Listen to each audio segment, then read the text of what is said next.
And Scheherazade began again with Once Upon a Time, and told the story of Sinbad the sailor, who on his second voyage reached a mysterious island, apparently in the Indian Ocean, where he found a dome without a doorway, which turned out to be a huge egg.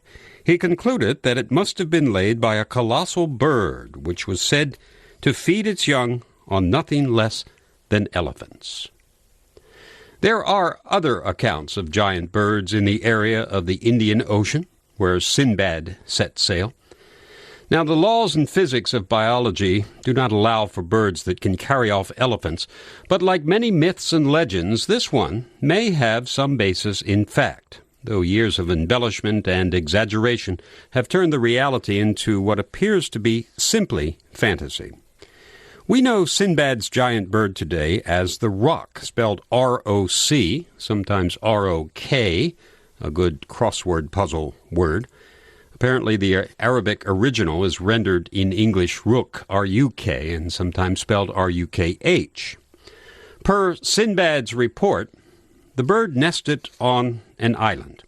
Now, in the Indian Ocean, there is an island which has a wide variety of unusual animals. We know it today as Madagascar. In the 17th century, European explorers reported a giant bird living on that island, whose eggs were large enough to be used as buckets and bowls. Reports of such eggs continued throughout the next 200 years. No live birds were ever seen, but in 1866 a complete skeleton of a giant bird was found. It was given the scientific name Aepyornis maximus, which means something like the tallest of high birds. The name has since been changed to Aepyornis titan, meaning essentially the same thing. It was ostrich-like in a way, flightless, 9 or 10 feet tall, and weighed a bit less than half a ton. That's right. The bird apparently became extinct some 300 years ago, for unknown reasons, but its memory certainly lives on. Its sheer size gave rise to legends of it darkening the sky when it flew, even though it was flightless, and to feeding elephants to its young. Hundreds of years and lots of imagination can work wonders on a story.